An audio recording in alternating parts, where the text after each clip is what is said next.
So are people normally this quiet? Your detractors, Mr. Musk. I have to what? Including a lot of Democrats. I have detractors? You do, sir. I don't believe it. Say that you're orchestrating a hostile takeover of government and doing it in a non-transparent way. What's your response to that criticism? Well, first of all, you couldn't ask for a stronger mandate from the public. The public voted, we have a majority of the public voting for President Trump. We won the House, we won the Senate. The people voted for major government reform. There should be no doubt about that. That was on the campaign. The president spoke about that at every rally. The people voted for major government reform, and that's what people are going to get. They're going to get what they voted for.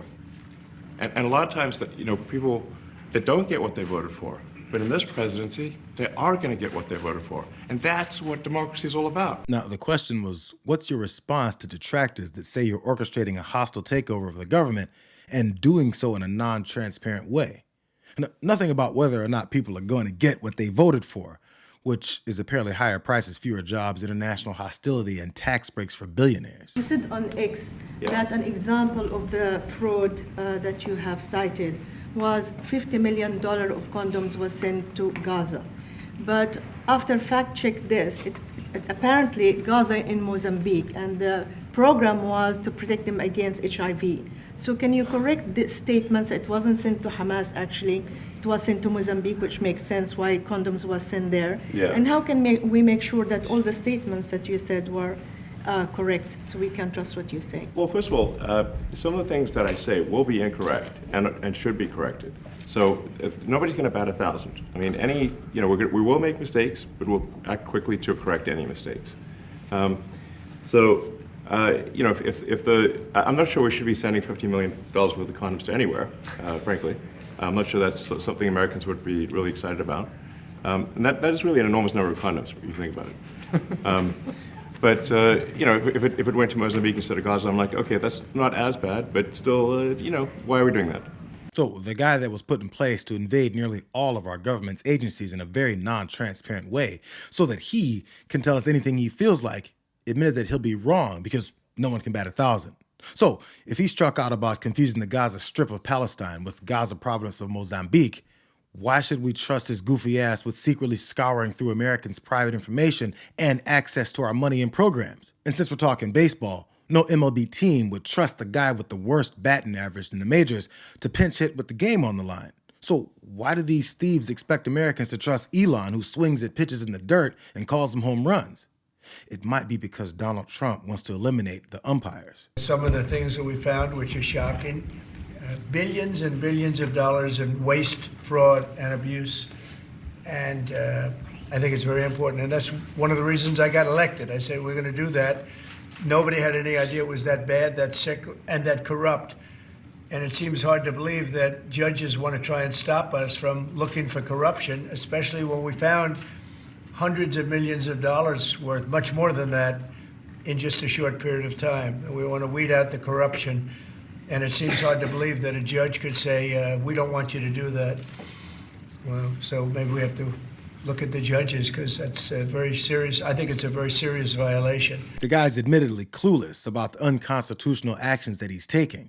So now he's talking about targeting judges, whose job it is to interpret and decide the constitutionality of those actions. So in other words, to be a check on the administration and an unelected billionaire that want to do whatever the hell they want.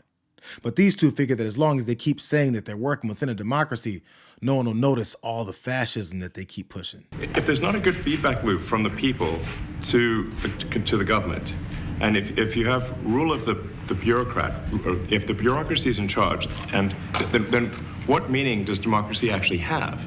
If the people cannot vote and have their will be decided by their elected representatives in the form of the president and the Senate and the House, then we don't live in a democracy, we live in a bureaucracy. So it's incredibly important that we close that feedback loop, we fix that feedback loop, and that the public's elected representatives, the president, the House, and the Senate, decide what happens, as opposed to a large, unelected bureaucracy. Okay, pause here for a second. Elon Musk is stumbling his way through explaining a feedback loop and a bureaucracy that creates distance between the people and elected officials.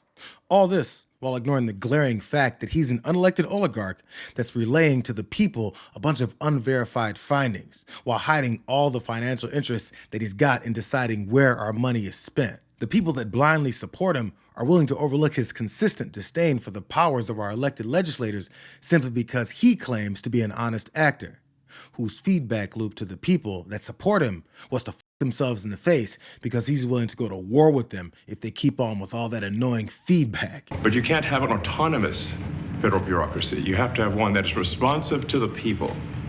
That's the whole point of a democracy. And if you looked at this, if you looked at the founders today and said, what do you think of the way things have turned out? Well, we have this unelected, fourth unconstitutional branch of government, which is the bureaucracy, which has, in a lot of ways, currently more power than any elected representative. And this is not something that people want, and it does not match the will of the people. So it's just something we've got to fix. And then we've also got to address the deficit. So we've got a $2 trillion deficit. And if we don't do something about this deficit, the country's going bankrupt. And if that just keeps going, we're essentially going to bankrupt the country. So what I really want to say is, like, it's not optional for us to reduce the federal expenses. It's essential. It's essential for America to remain solvent as a country. And it's essential for America to have the resources necessary to provide things to its citizens and not simply be servicing vast amounts of debt. For those still paying attention, this unelected official, who's railing on unelected bureaucrats that he claims have more power than elected representatives, is justifying his secret takeover and manipulation of our finances, while the president is sitting on him looking like a weak, pathetic loser. And while Elon is talking the deficit, Trump is zoning out, not thinking about the over $1 trillion deficit that he's sporting from his first term in the White House, which was partially a result of his tax cuts for people like Elon Musk. So maybe someone can explain to me why this entire movement is mesmerized by a couple of guys that have no track record in successfully doing anything that they claim to be doing with our money. The only promise that they're fulfilling is ignoring Americans as quickly as Trump ignored Elon's kid here. At a high level, if you say, what is the goal of Doge, and I think a significant part of the presidency is to restore democracy. This may seem like